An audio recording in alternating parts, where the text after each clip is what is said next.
Last time got a little dicey. Madeline, how are you feeling today? No, last time was scary. Last time was really quite frightening. Thank you for coming to see us. Don't ever step foot in our presence ever again unless you've had a change of heart about this song. So I think for a while I was kind of like, well, why does Anthology exist? Maybe she should have just kept this, or maybe she shouldn't have put it out. Now I'm saying, eat your words, you little rat. Everything is essential except Robin. I will say that Robin is not an essential part of the story. This is crazy. This is in different areas.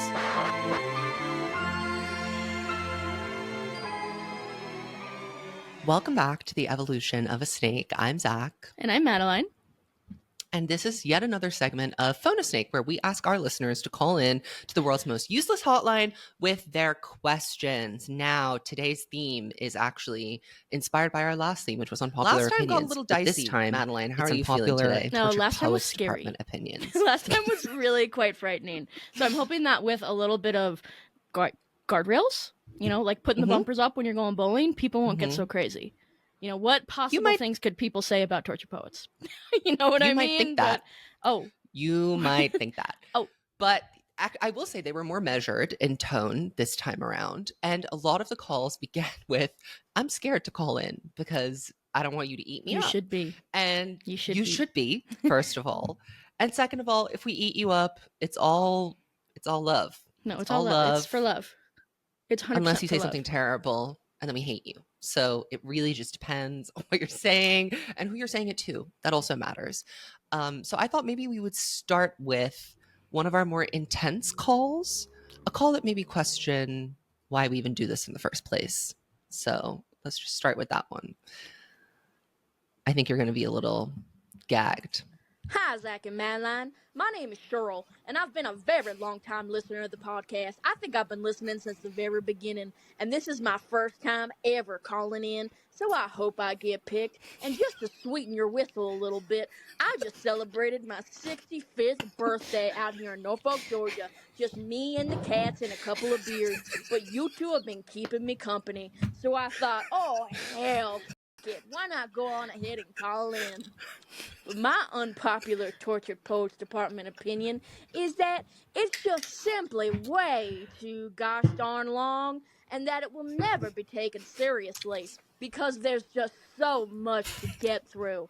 If I had to cut it down into one cohesive record, I would make the track list like this. Fortnite, I Can Do It With a Broken Heart. The Alchemy, I Can Fix Him, No Really I Can. Down Bad, My Boy Only Breaks His Favorite Toys. Thank You, Aimee. So High School, The Bolter, Peter, Clara Bow, and The Black Dog. And then I just go right on ahead and cut everything else. I think only after these changes were made, then it might actually have a shot at Album of the Year at the Grammys, because otherwise, it has no chance. Okay, thank you, guys. Thanks, Cheryl. Now, thank you so much, Cheryl. Now, Cheryl. Interesting.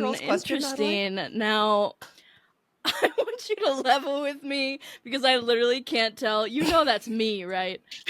You know that's me. Yes, I know that's you. That's why you have no idea how hard I tried and I tried. I was like, I want to make it such a good voice that he cannot tell that it's me and totally gag him.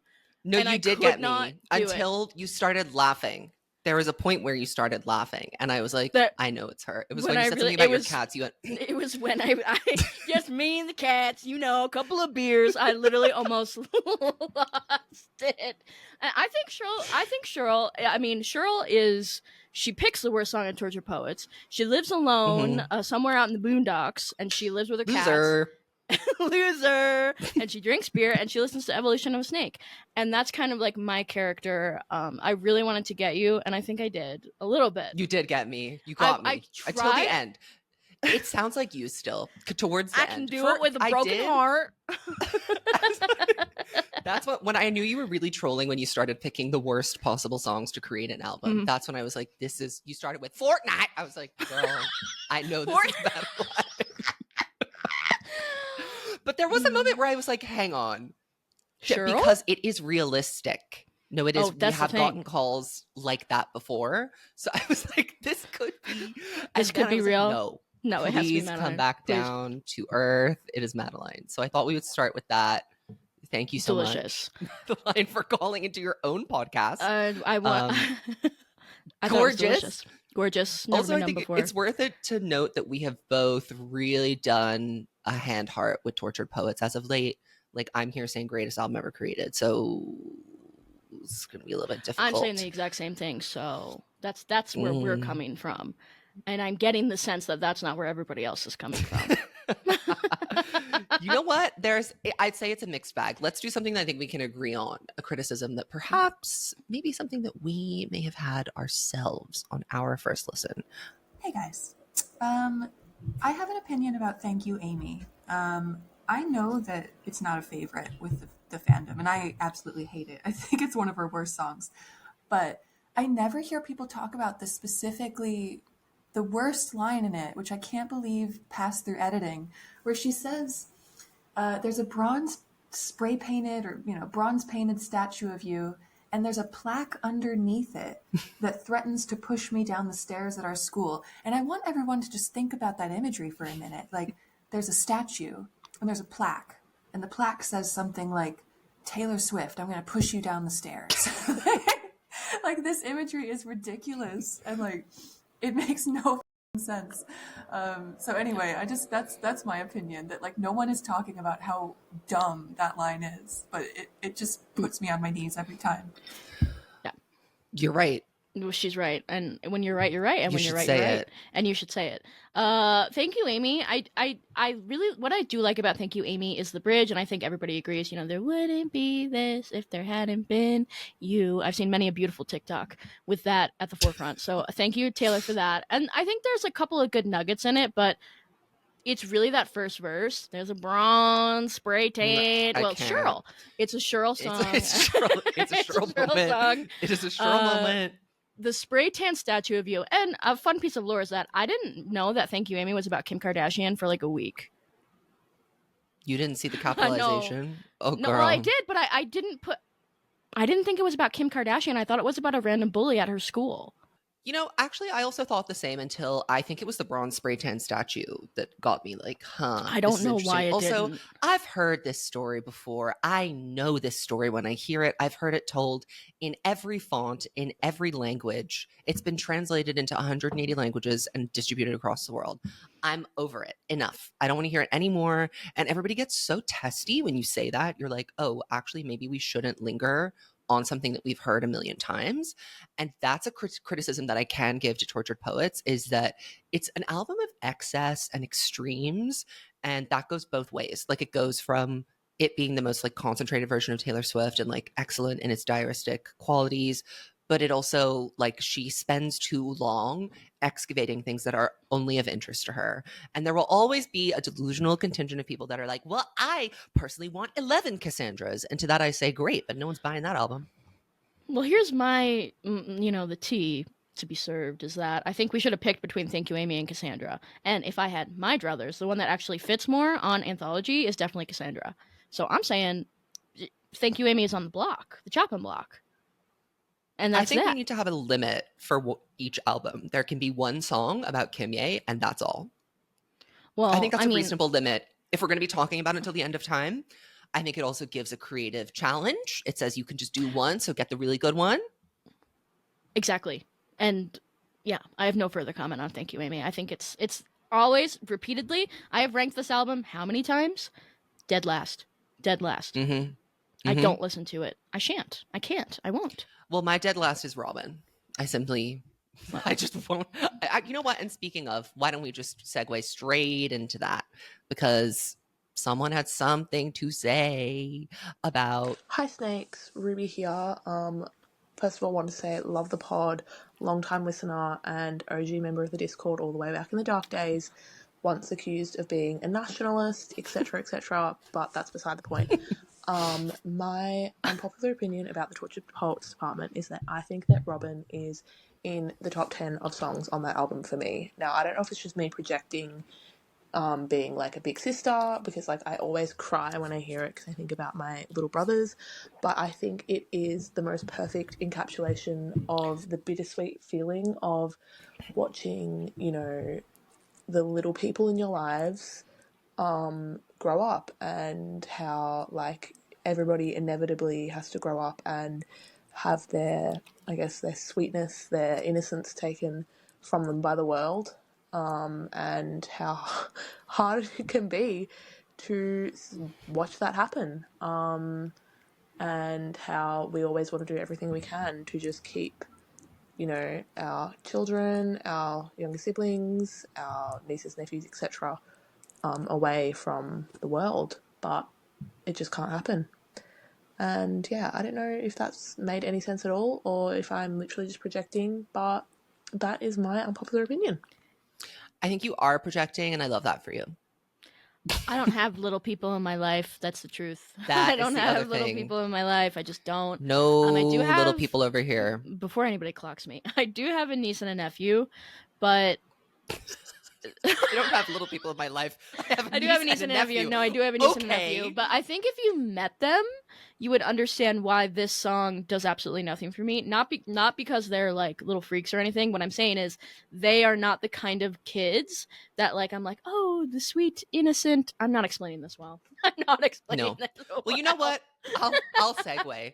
I'll segue into never grow up to fits what you're describing to me, and I find it more easy to grip onto because I find the writing is a bit clearer and it's a little bit more specific, and also I think it more directly relates back to the individual. So it starts with feeling like, you know, some sort of like tenderness and protection over someone else's child, and it ends with realizing that I just realized everything I have is someday going to be gone.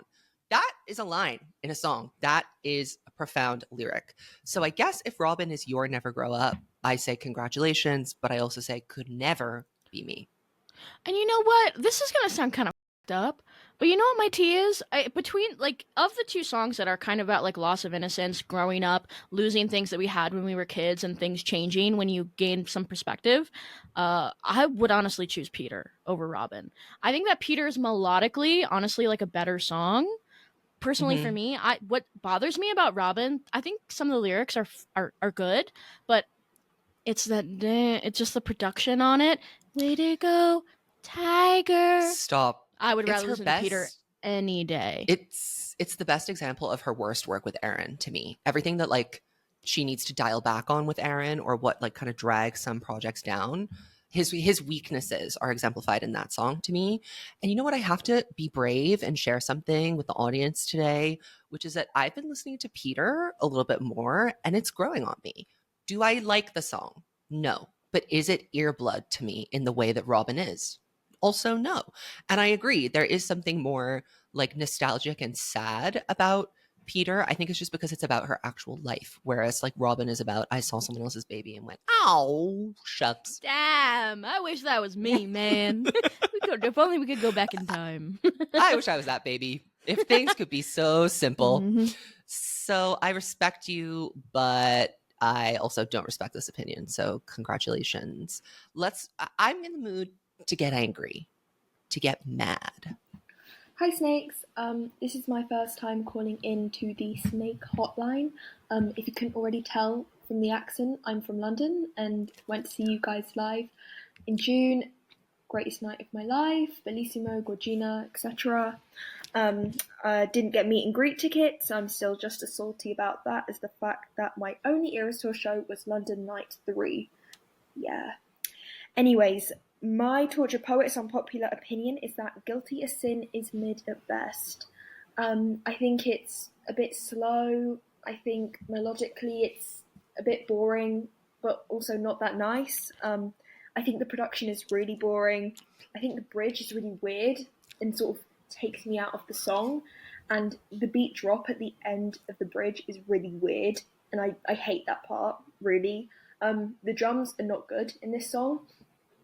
And the lyrics are okay, but they're not good enough to save the rest of the song. The only parts I really like are the intro and outro of the song.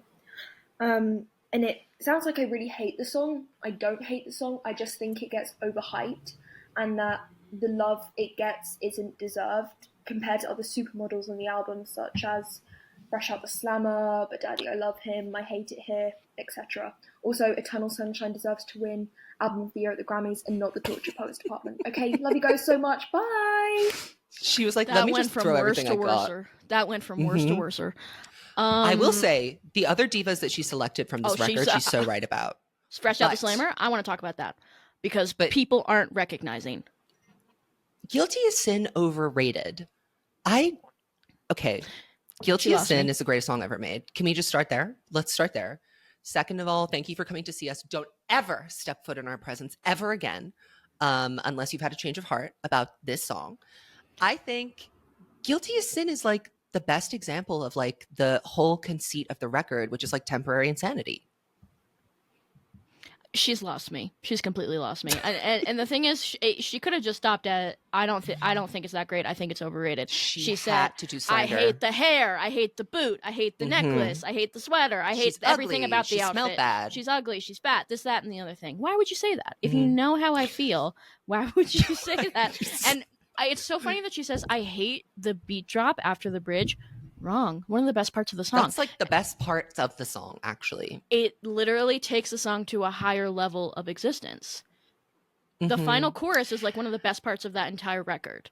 I'm saying it. I'm not scared to say it. I agree with you. The one thing I will maybe give her is that the bridge is a tad wordy. There's just like 2 extra words in there that maybe need to be excised. But the whole point of Guilty as Sin is that it's like an imagination and a rumination. So like swirling thoughts, girl, they tend to be kind of intense. You have a lot to say when you're ruminating over things. So Guilty as Sin to me is one of the most elegantly written songs on Tortured Poets. I don't get the lyricism is bad. She's gorgeous. She's chic. She's in Milan. Yes, exactly. She's in Milan. She's on the runway in Milan, and that's wrong. And also, Eternal Sunshine over Tortured Poets at the Grammys. Does that sound like something you want? Well, let me tell you, you're never gonna get it. It's not happening. It's not gonna happen. It's not gonna happen. Guilty as Sin, to me, Guilty as Sin is literally top 3 on Tortured Poets. So that's shocking to me. No, Guilty as Sin the other songs she mentioned share a lot of characteristics with Guilty Fresh Out the Slammer. I mean, Fresh Out the Slammer can only exist within the context of which Guilty as Sin. Well, it's the whole thing. Did not just fall from a coconut tree. No! Guilty as Sin exists in the context of all in which you live and exist in, and all which came before you. And all which Fresh Out the Slammer came after you, too. Exactly. So I think, you know what? I just, girl, you lost me. You lost me. Let's move on to something else, which is not a you lost me moment. So you have a pick me up. This is not necessarily an unpopular opinion, so if it gets cut from the episode, I understand. But I guess I wanted to know I feel like a lot of people had so many mixed reactions to Tortured Poets when it first came out, and like myself included, I feel like you two as well. And I was wondering if you had to revisit your review of the album and kind of provide like a new perspective now that you've had a lot of time to sit with it, what would you change from your original review or take of the record? All right. Well, thank you so much. Love the podcast. And have a good rest of your day, you guys. Take it away, Madeline. Oh, I'm going first? Mm-hmm. It's a great question. Go, Queen. It's a great question. The first thing that came to my mind, well, this is popular lore. Mama didn't know what planet she was on when she was listening to the record. I didn't know what we were drinking. And the true tea is that I didn't read, because remember I bought the vinyl. I bought the Target vinyl, the clear, Phantom clear, a Diva vinyl. It's one of my favorite vinyl. I've never spun it, but I have taken it out and gazed upon it many a time. Vinyl. But there's the in summation. So I was looking for a foreword. So when I read this poem by Stevie Nicks, which gained no insight, mind you, no insight whatsoever, completely useless to me. So then I flipped to the back and I saw it said in summation. So I did not read it. And then by the time I did read it, I had intaken so much information. I remember reading it and getting to a certain part and being like, wait a second.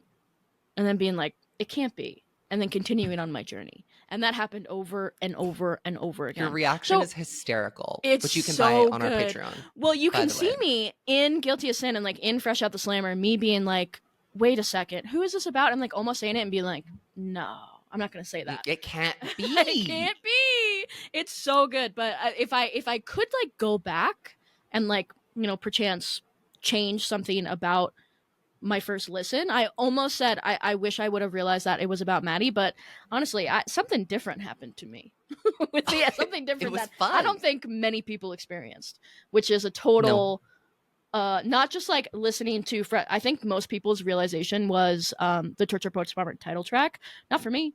I thought, oh, Joe has a tattoo I don't know about. Yeah, I got lost there too. So my reaction was I also read nothing, went straight into the album completely blind because that's how I like to do it. And this was potentially one of the most confusing albums to do that with. So, but fortunately, during Fortnite, I literally clocked. I was like, oh no, please tell me this whole record is not about Maddie. And then I went on to desperately try and find ways to make all of the Maddie songs not about him. So when we were listening to Smallest Man Who Ever Lived, I was like, get him, turkey cook. But really, girls, that was not what was going on. And So Long London should have been the clue that, like, girl, we're not talking about this here. That's not on the table for discussion. But I would say in my review, I think in general, I'm working on a Torture Poets like review video at the moment. And I really think it's one of those albums that was not meant to be digested and given a review upon within a week or even a month. It has burrowed into my brain. The anthology has only started to really click for how good it is in the last 2 or 3 months for me. So I'm kind of like, I wish we've talked about this before, but like one of the downsides of reacting and giving your take immediately is that it's not a real take. It's just a first impression. It's not a review at all. So I'd say even our TTPD review episode is probably whack. Completely and totally whack, because certain things, most of the anthology has taken me months to click on. Some certain songs still haven't clicked. I'm waiting for certain songs to click. I know the Prophecy is gonna click one day. I don't spin it. I don't listen to it. That I has have clicked not in a major way. I've been on the click on the Albatross. That is my like anthology. Like that one clicked for me recently. Other than that, it's like really hard for me because when I go to the anthology, I'm going for like a specific thing. I'm usually going for Chloe or Sam. I'm going for I Hate Here. Right. I'm going for that. I'm going for the Black Dog. And like that's all very specific. So I'm finding it difficult with how big it is to go in and do Albatross. I'm finding it difficult to go in and do Prophecy. And I'm certainly finding I can't do Cassandra. I mean, I just can't do that. Certainly not. It's rambunctious.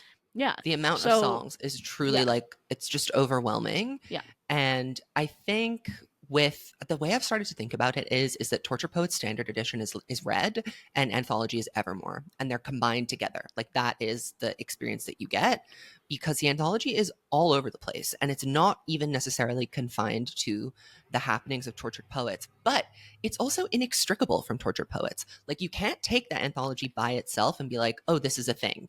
It needs to exist within the context of Tortured Poets. So I think for a while I was kind of like, well, why does the anthology exist? Maybe she should have just kept this, or maybe she shouldn't have put it out. Now I'm saying, eat your words, you little rat. Everything is essential except Robin. I will say that Robin is not an essential part of the story. I'll take everything else. Everything else that I've slandered, I'll take. No, I Robin, agree. I think get a job. I remember, get a job, stop being a freeloader, et cetera, et cetera. Grow up. I remember being like having these discussions about whether I felt like the anthology was its own separate record. And I remember for the first couple of months, maybe even just the first month, I kept going back and forth. Now I'm like, oh no, that's the girl. No. That's, you can't, it's like they're stitched together. You can't have one without the other. They are part and parcel. Part and parcel. And since we have anthology on the mind, why don't we go into some hateration, which always comes through when we ask for opinions. Hi, Snake. Sorry if I sound a little bit robotic. I'm just following a script. But my first unpopular opinion is that the second half of the anthology, Thank You, Aimee, and Downwards, is pretty unlistenable, not including I Look at People's Windows. For a few of those songs, I've listened to them once and have felt no desire to listen to them again. My second unpopular opinion is based on the album sequencing. The Alchemy comes off as being a forced happy ending. It doesn't make sense in the emotional timeline with it following LOML and The Smallest Man Who's Ever Lived. I don't think Taylor looks back at the relationship thinking, I'm happy that it happened, or feels victorious like the song sounds. I love the song, but even on the first listen, it felt like a forced moment or trying to tie a bow on a relationship that went up in flames. Well, if you're a Tavis among us, it makes perfect sense. I don't get this. The alchemy doesn't fit thing. Can I say this? Yeah, people keep Yeah, saying this. say The alchemy that. doesn't fit. The alchemy doesn't fit. To some of us, it fits like a glove. Because some of us are Mhm. awake and like present when Fresh Out the Slammer is playing. Mhm. So I think it Good fits seat. perfectly. And I just kind of think it's like a happier Fresh Out the Slammer. One could make the argument that, well, we have Fresh Out the Slammer, so we don't really need the alchemy. But I don't really want to live my life without the alchemy. So I'm saying, I mean, I But could it's take fun. maybe the alchemy Can we should not be have a on the cutesy anthology. moment? Well, I'm We saying had been needing that towards the end of the Well, record. We had, after The Smallest Man and LOML actually is the perfect time for the alchemy. These girls aren't building track lists in their mind. They're not thinking about the album No. as a whole. They're not doing it. They don't They're not doing it. understand what it's like to be sent downtown lights. You know, They it's don't never get happened it. to them. They don't it's not their get experience. it. That's okay, but that's fine, but don't ruin it for the rest Don't of bring us. it here. Also, to say that the second half of the anthology is unlistenable, except for I Look in People's Windows. So she's talking about Thank You, Aimee, The Prophecy, Cassandra, Peter, The Bolter, Robin, and the manuscript. The manuscript has clicked with me in a way that I never expected it to. I have been like turning it on, which is strange because melodically it's not that interesting, but there is something so profound about the story that's being told. And, you know, the story isn't mine anymore. I mean, if you're not bawling your eyes out, you're not Swiftie. Especially like as a total album closer. To say the story isn't mine anymore at the end of a record is crazy. It's nobody else could do that. Nobody else can do that. It's actually in a different dimension, and I don't think that people understand No, they're that. not And like getting Torture it. Poets has every single thing that Taylor Swift has on offer as a writer. It's all there. And the manuscript is like a meta bow tie of it all. It's truly, it's everything to me. It's everything to me. I don't know why. I'm telling you, the anthology has just been clicking for some reason. I do agree, though, that the first part of it is easier to understand. I think the second half of it is when she goes kind of off the course of what Tortured Poets itself is about. I think that the first half is really like, I mean, we have the Black Dog, which of course is concerned with the topics that are occurring on Torture Poets. Then we have I'm Gonna Get You Back. That's concerned Chloe or Sam. You know, we have all this stuff. And then when she starts talking about I Hate It Here, she's talking about I Look in People's Windows. She's talking about I'm Bolting All the Time. She's talking about the manuscript. It's like, okay, You don't so get that's it. not, yeah, it's like, this You is, don't get it. It's an anthology. What's not clicking? It's an anthological It's a collection series. Yes. of things. And if you understood that, if you had a business that you cared about, if you had an then maybe anthology you would that you cared about, understand. then maybe you would get it, but you don't. If you read the manuscript that you Yeah. cared about, then you would get it, but you don't. Let's move into, maybe we'll zoom out a little bit and talk about the macro picture of Torture Poets. I think a lot of the magic of Taylor's music is how like universally relatable it is, but I think she started losing a lot of that on Tortured Poets. You know, to the point where songs, if you're not like fully aware of her lore, if you haven't, you know, read up on the whole saga of Joe and Maddie and everything, you won't understand the music. And so I think she needs to really tap back into like universal feelings. You know, I think Down Bad does that fantastically. Like we all relate to that sort of thing. But songs like, I don't know, Florida, Who's Afraid of Little Old Me, even like The Alchemy, even But Daddy I Love Him, they don't resonate unless you know like her back to front. And that's why I think like Torture Poets is incredibly different and difficult as a casual listener. If you were one, I'm not, but yeah. Well, If luckily, you were we're not one, casual thank listeners. God we're not, by the way. Thank Literally. God. Thank Literally. God. But can I make a comment that might shock and disturb the viewers? Please. I feel like people do. have been saying Taylor isn't relatable anymore since Red. 1989. Even, Red even. Go honestly, all the way back there.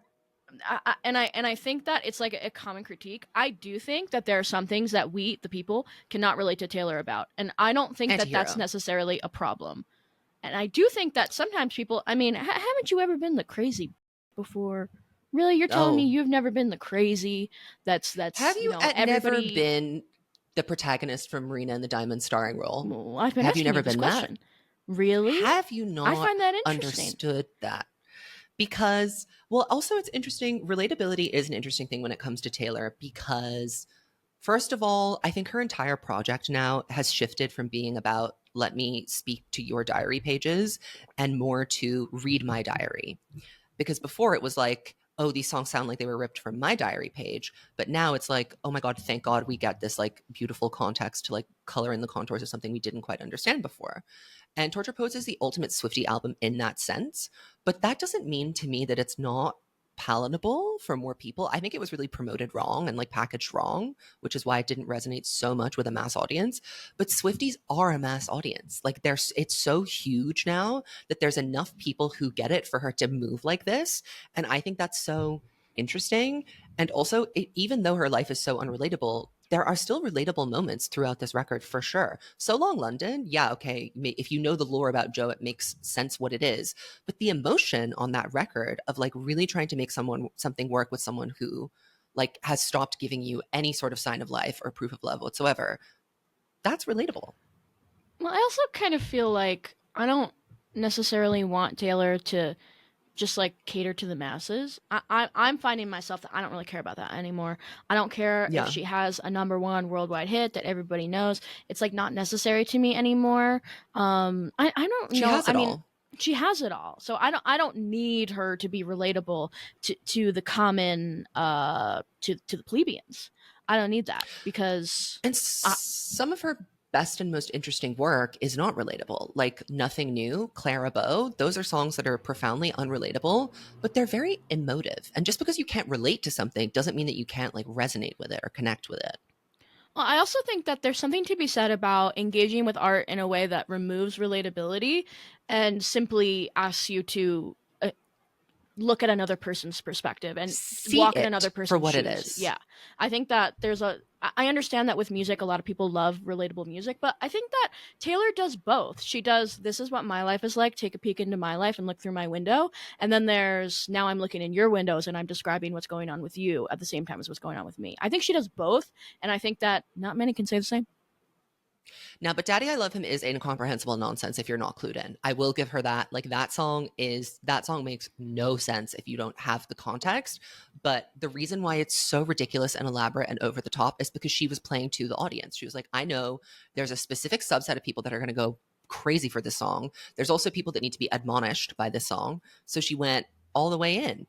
But with Who's Afraid of Little Old Me, the issue with that song is not that it's not relatable. The issue is that it's very like shoddily written. It's like mixed metaphors. It's too much. It's elaborate. Ladies, it's not my journey. I know my truth. Oh, it's clicked for you. I know my truth. Now you're into it again. It's clicked for me. What are you talking about? I was never not into it. That it was a little bit too much. I just don't say anything with you, girl. No. I'm Swiftie. No. Well, I just let you rock. I'm letting you speak. I'll let you speak. I think it's the best song ever made. Weren't you there next to me? London, night 1, London, night 3, as my ascension. Well, I was also acting. No. Well, you were doing this. Fake. You were saying I want to snarl and show you just how deserved this has made me. I'm saying it. I just feel. I think what you're remembering is that I have said like it does use mixed metaphors. What I'm saying is, Mama doesn't give a rat's fat. I'm saying I want to snarl. I'm saying when she gets to that part where she starts talking about because you lured me and you caged me and you hurt me. It doesn't matter. I'm a Swiftie. Okay. Well, that's I've what I'm also saying. seen a lot of people, I've seen a lot of women say that they relate to this song in a way that goes beyond celebrity, in a way that goes into, the various conflicting expectations we have of the modern woman and how frustrating it can be to have to like hold all of that in. So it is relatable to some. To many. To those who wish to snarl. To those who seek snarling. They will find this. Many such cases. Many such cases. Why don't we get into another question kind of about TTPD on the whole? Because I'm interested in this topic as of late. It's rolling around. Hi, Snakes. My name is Jessica. This is my first time calling in, but I've been a long-time lover of the podcast. I love everything you guys do. My Tortured Poets unpopular opinion is I think the hate is forced. I think that Tortured Poets is on the same skill level as a lot of Folklore and Evermore.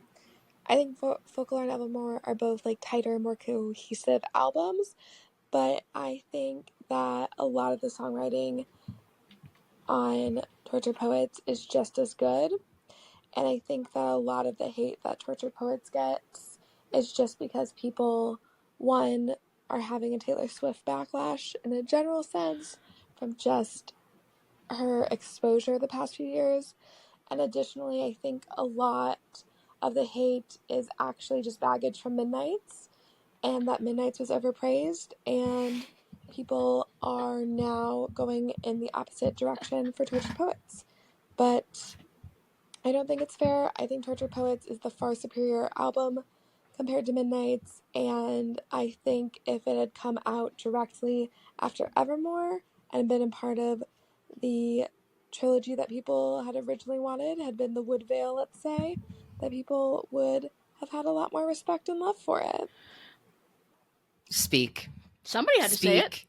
Somebody had to say it. Someone had Midnight's, to say let me tell you it. something. Midnight's is going to do a lot of things to Tortured Poets. And perhaps Chief Uh-huh. of All, what it will do is rob it of its Grammy. And we Mhm. know that. And we knew that. We said that. And we said that. The Maybe night that Eternal it Sunshine happened. will win Album of the Year. Merely because Tortured Midnight's Poets did last isn't year. winning. Tortured Poets is not winning. And that's No. a travesty, honestly, to me. And if we're going to award Taylor for an album based on the Eras tour, which is essentially what happened with Midnight's, let it be Tortured Poets. She added a completely new set in the middle of the tour. I'm saying it's better. It's better. And Midnight's definitely, you're so right. Midnight's was overpraised. Do you remember that glorious period of time between Evermore and Midnight's where it was like suddenly so not kosher to say anything mean about Taylor? Like all the reviews Those were were the days. so careful and so calibrated. And I remember reading the Midnight's review. They gave it a 7, I think, or something like that on Pitchfork. And I read the review and I was like, this does not match up to a 7. But also the review was completely toothless. It like delivered no critique whatsoever. And Midnight's did not deserve, it's true, Midnight's did not deserve the acclaim that it got. I don't necessarily know that it got acclaim per se, but it certainly was not, I think, called out for being as sloppy as it was. And Tortured Poets is now suffering because Midnight's got undeserved attention. So now Tortured Poets gets the beating. She gets the broom to the face. And I don't think She that's does.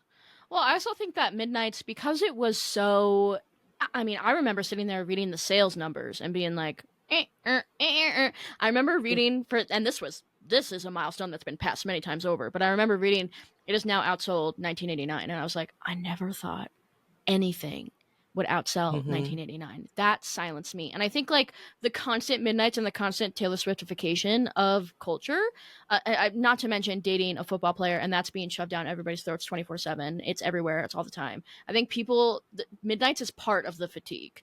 It's not the only thing, to be fair, but it is definitely part of the fatigue. People are just saying, is this lady even really that great? Does anybody deserve this much praise? To that I say, maybe somebody does. maybe you should try and make something maybe good and then somebody see how much does. praise you want. Yeah, exactly. So I agree. Actually, that leads us kind of nicely into the next question, which is a hypothetical for us to ponder. Hi, Zach and Madeline. I'm Ricky. Love you guys in the pod.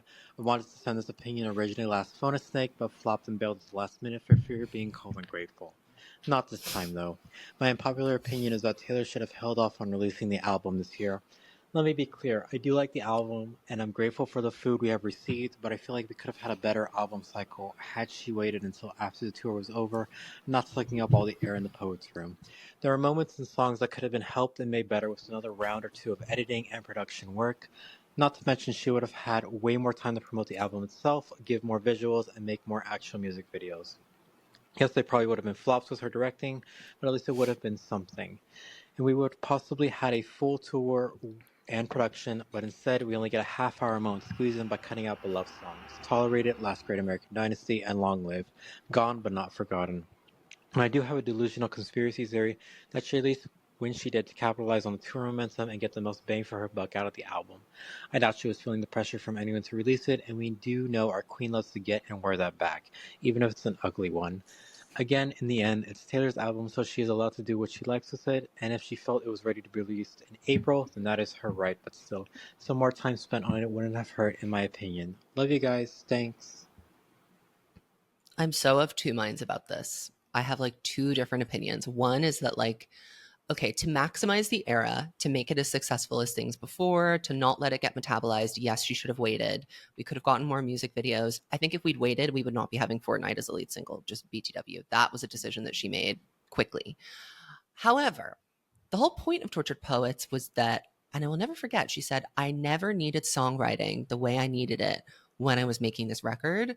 And I think part of Tortured Poets is that it's a word vomit. It's literally like, I've been keeping all this in for so long. I literally can't go on with people not knowing how I have been feeling for the last year or two. Because to understand Taylor, you need to, like, we're not going to hear from her if it's not through her music. So if she has something that she needs to say, or she wants to let the public know something, it has to be through song. And I think people were very confused after the Maddie episode, very confused. And she said, let me spill the tea on that real quick. Right. And it's kind of interesting to me that I get the sense that what he was saying in between the lines is that he kind of felt like Tortured Poets was rushed.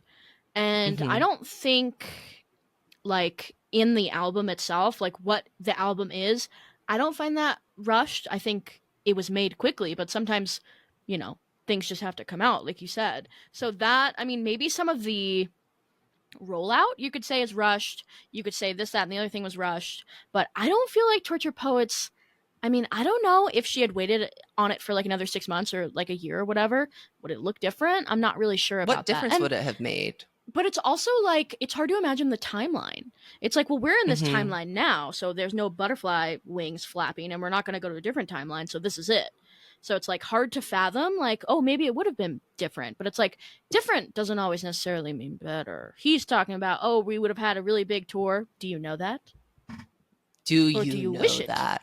Or do you wish it? So your real enemy is the EOAS tour. They were That's really his upset about the Last Great American Dynasty Tolerate It getting cut from the set list. I Well, understand. and I think Last Great American Dynasty, that's not my horse that I'm riding. But Tolerate It, I'm riding it. And I'm telling you right now, to all the Europeans out there, I'm so sorry. You lost something big. That you really lost probably one of the most special. And of course, you got Tortured Poets set, so you Big won mistake. either way. Huge. You won either way. But Tolerate It was probably my favorite moment on the EOAS tour because it didn't feel like a stadium tour moment. To me, it was the most Folk Evermore moment of maybe that and Marjorie. That was the most Folk Evermore moment because it really felt like this is something so personal and so intimate. I can't believe this is being performed in the stadium. It's crazy. Coincidentally as well, I think that when we saw Tolerate at Chicago Night 1, that was when we had the best view of Taylor. It was pretty unobstructed. Like, we were close and we could see her. During the Evermore set, yeah. So when she was at that part of the stage where she does most of the Evermore set, when she was on the catwalk and in the diamond, unless she was up, I couldn't really see her that well. But when she was over there, I could see her. My peepers, when she was up on that table, I was viewing. And we were close. We could see her facial expressions. Yeah, and it was Gorgina, and I loved it. Let's move into another song. Shall we go into some slander about one of her collaborators? People love to do it. Hi, Snakes. My unpopular Tortured Poets opinion is, and I don't know if it's something you guys disagree with or not, but just in general, I see a lot of people every time a new Taylor album comes out, and especially after Tortured Poets, people saying, oh, she needs to stop working with Jack. He's boring. He's a one-note producer. He does the same thing every time. It's all synth pop, blah, blah, blah.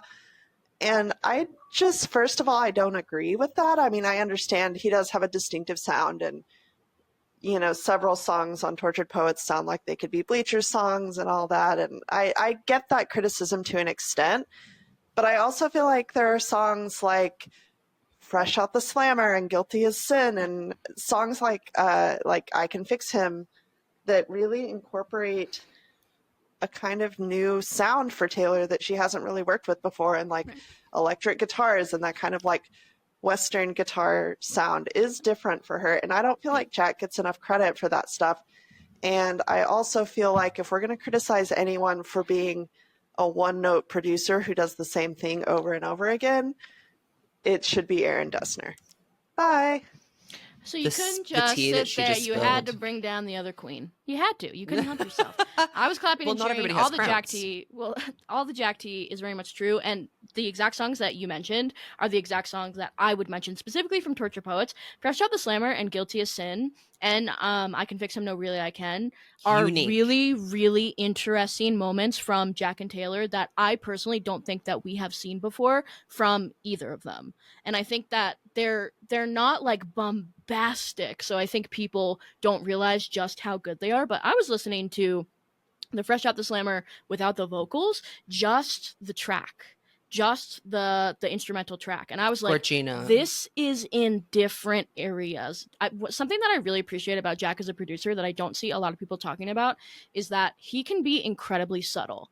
His little tiny details and the tiny things that he puts into songs really make the difference, especially in a song like Fresh Out the Slammer that is so like soft and very much focused on the lyrics, and he figured out a way to make the instrumental so beautiful while highlighting above all else the things that Taylor was saying. So I'm not into the Jack slander anymore. I think Torture Poets, if I've ever said like we need to switch it up, well, he did. So there it goes. But on that Well, note, here's I the think thing that as well. leave Aaron alone. Leave Aaron alone. I'm Leave him saying alone. it. Leave Well, him alone. I'm kind of echoing what she said. I'm like, I'm we cricketing, need to be and you're doing gonna something learn, different with and you're that. gonna learn the hard way, and you're gonna learn the hard when way he goes. I don't think she's done with him though. I don't think she's ever going to be No. done with him. No. The thing with Jack is that Jack is extremely versatile. So when people say he sounds the same, I'm like, what Jack Antonoff work are you listening to? Because you put Norman Rockwell, you put Melodrama, and you put Torture Poets next to each other, and you tell me that all those albums sound the same. How can you possibly say that? Jack is the most versatile pop producer at this moment. He has a footprint, that's for sure. I would be curious to know what this girly thought the Bleachers songs were on Torture Poets. I'm fascinated to know that. Lost me I'm at not that. saying that. Lost me at that. She lost me. Bleachers is really nothing. Tor also has not been selling well, so uncongratulations to Bleachers. But I think in general, Taylor's work with Jack goes as experimental as she wants it. We always like to, like, if we think Taylor's doing something boring or something repetitive, we always like focus on the producer and not Taylor. And it's like, how many times have we learned that she has utmost agency, especially now, of the way that her albums are created? Like, if she wanted to push the boat out, if she wanted to do something different, all she has to do is like ask, and Jack will do it because he can. Jack is very, very competent and capable of like doing something that she has not done with him before. So I think it just says more about her appetite to take risks. But to your point about Fresh Out the Slammer, that song is made 100 times better by the instrumental. If you take the lyrics and the melody out and you put it to an acoustic guitar, it's still a great song. But the way that Jack produced it created this aura and this vibe that it doesn't have on its own. And that's what a good producer does, is like elevate the song. Right, exactly. And I think that I won't speak to like how Jack and Taylor normally write. I know that she sometimes writes her tracks, she sometimes does this, but I really get the sense on Fresh Out the Slammer and on Guilty as Sin, it was lyrics first, and her and Jack built it together because of that thorough line of how Guilty as Sin, Fresh Out the Slammer, and I Can Fix Him, No Really I Can are very thematically similar. I have to assume that that was kind of like a brainchild of both Jack and Taylor, being like, okay, I'm seeing this kind of like Western, you know, creepy sort of a vibe, and you know, prohibition. I don't know why, but like that's well, kind of yes, no, we're in the vibe. saloon. No, We're in the saloon. We're in the saloon. We're in the saloon. And I think it's one of my favorite parts of Torture Poets is that specific thing. I like that Torture Poets is all over the place, but if I had to be like, I wish they had honed in on one thing, that would probably be the thing that I wish there was more of on Torture Poets. We get that vibe in I Can Fix Him too, which is why you will never catch me saying I Can Fix Him is bad, because I don't listen to it all the time, but it's a very essential part of the story, and it builds off of that Western. You can like hear the smoky bar that she's in. You can hear the glasses clinking. Like, it's a story, babes. Not everybody gets it. Not everybody gets it. Now, this one, I can't remember if it was positive or negative, but I have it listed as Fresh Out the Slammer on Popular Opinion. So I guess we'll just get straight into that, given that she's the girly on the stage. Hi both, it's Juliana here, coming to you from London. Just wanted to start by saying that I went to your live show a few months ago, and I literally had the best time. Like, me and my friends just absolutely loved it. It was so much fun because I listen to you guys so often, and like seeing it all live, we ought to go back. Was just beyond amazing. So thank you for that, and I hope that you guys come back soon. But anyway, my unpopular opinion about the Torture Poets department is to do with Fresh Out the Slammer. I love that song.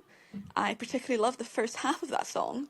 The verses in that song, some of the best verses she's ever written, literally amazing.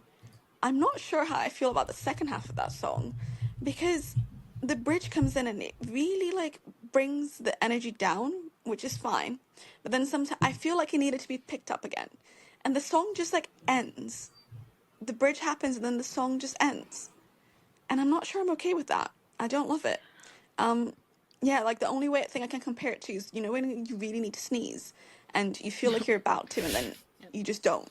That's how the ending of that song feels like to me, which I know is going to offend you both because I've heard in previous podcasts how much you love that song. Anyway, You that's my have unpopular offended us. opinion. Can you please compare the first half to the second half of Fresh Out the Slammer? Thank you. Well, the thing is that I won't argue with we need more Fresh Out the Slammer. We need 2 more minutes of Fresh I Out the was Slammer. just I'm not going thinking to argue that. with you. I won't Absolutely. You're right. argue with you. But I do disagree with the sentiment of like, it just ends.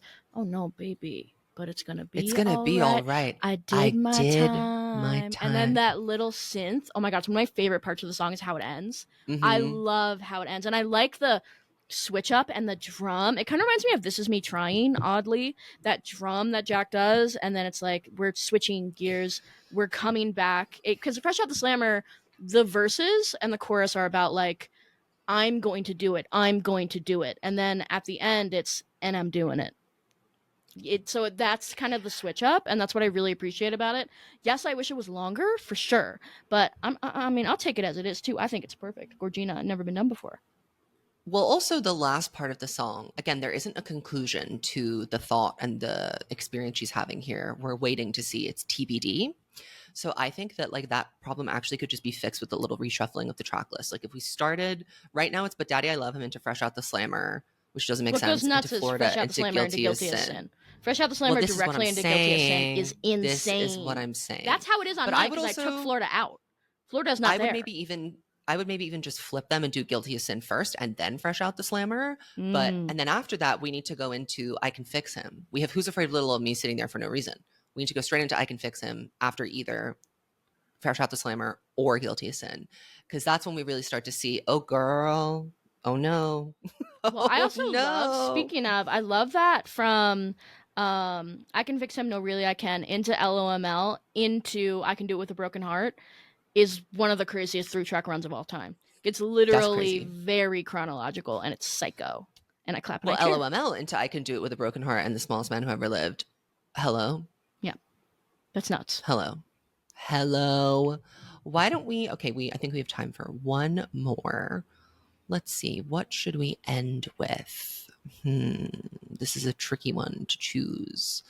Let's go with something incendiary, something little controversial. Hey divas.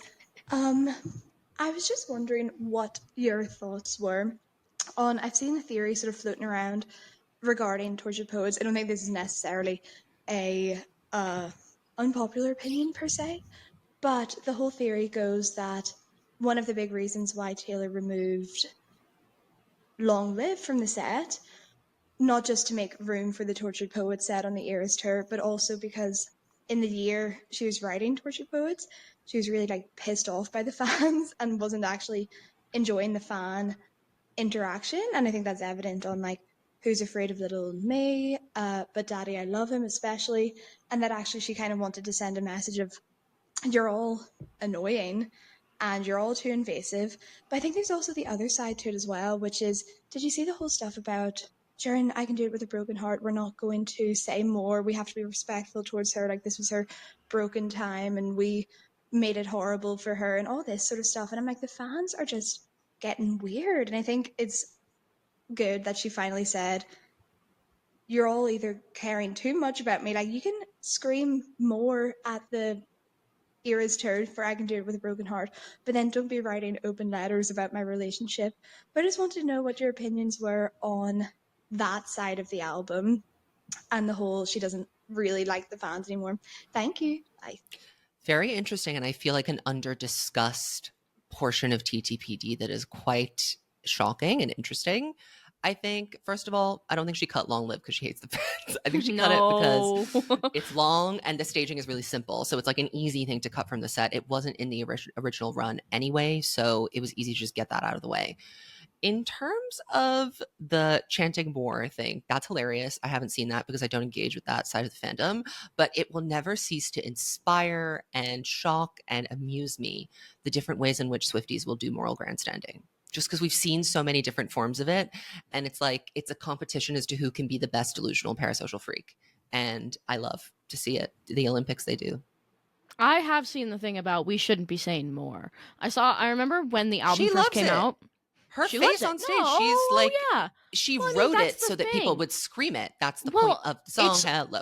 The thing about I Can Do It With a Broken Heart is that it's very like Inception-y. To have a song written about the tour on which she is performing the song on is kind of crazy. And I think it's something that she really likes about it. She's literally performing the song in the only way that it was ever meant to be performed, on the Eras Tour stage, in front of people who are literally screaming more at her. So I think everything. She really enjoys that aspect of it. So, but it's funny because I saw it when the album first came out. I hadn't even thought about that, but I saw somebody saying that, you know, they were thinking about their Eras Tour show coming up and at this, that, and the other thing. And they were like, I wonder if is it bad to say more when we're at the Eras Tour? But can I chant more? Also, for bit? who? No one's looking at you. No one cares. It's very narcissistic to think that everybody cares about like how you are personally interacting with Taylor Swift. She doesn't care. There's a million people. She doesn't look at fans as like individual people anymore. It's like a group, which brings me to But Daddy, I Love Him, which it really is the clock of all clocks. The way that she went after her fans specifically, she's never done anything like that before. She's also never complained about being famous. In fact, she's like made the like opposite attempt to be very like, I'm so grateful, I'm so grateful, I'm so grateful. But she snapped. She said, I'm over this nonsense, specifically the moralizing and the grandstanding. I'm over it. I'm bored. You don't understand me. Like the part that I really love is thinking you can change the beat of my heart when he touches me and counteract the chemistry. It's like, you don't even know me. You think you know me. You think you know what's best for me, but you don't even understand very fundamentally how I operate. I'm driven by the beat of my heart, girls. And sometimes that leads me to a weirdo. I also think that people focus too much on the Maddie aspect of it. Like, I think you can't argue that the Maddie situation is what inspired her to write it. But the fact is, this wasn't new.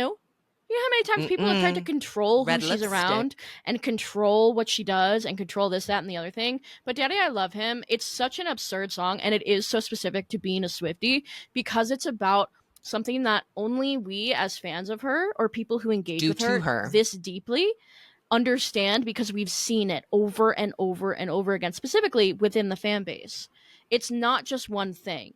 It's about many, many different instances and finally being like, you know what? I've had enough of this. Of years. I've had enough of this. Can you guys shut the hell up?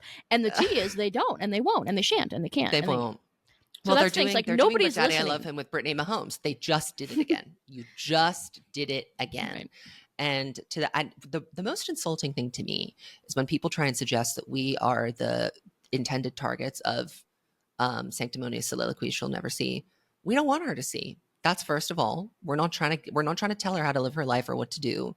We're here to comment. We're here to have a kiki. We're here to throw roses. We're here to throw tomatoes. And I personally resent being lumped in with the Speak Up Now people. I don't want to control how Taylor lives her life. Let me tell you something. I have never in all my years seen something quite like Speak Up Now, nor would I have ever participated in such a thing as Speak Up Now. So well, we tomatoed it as soon as it happened. As soon as it happened, we said, this is crazy. This is in different areas. Well, speaking of things that are in different areas, that was your Phone a Snake featuring your unpopular torture poets opinions. Not that bad. Honestly, not as bad as it was last time. I cheered. If you want a extra episode of Phone a Snake, you can go to patreon.com/riftologist. We have an exclusive Phone a Snake that comes out right after this one that is just for the Patreon subscribers. And we also will have Madeline's birthday extravaganza being posted very shortly. And it is her birthday. By the time this comes out, her birthday will be over, but you can go to evolutionofasnake.com and get your Lizard Review merch. Woohoo! That's right, girls. So you can pay. excited. It's my face, big and blown up. I'm kidding. It's not. No. It's not. Luckily, Well, in a sense, it well, is. in a sense, If you were a lizard. in many If you such were a ways. If lizard. I were a lizard, this is what I would look Which like. you are. So, which Period. I mean, hello. Thanks for tuning in.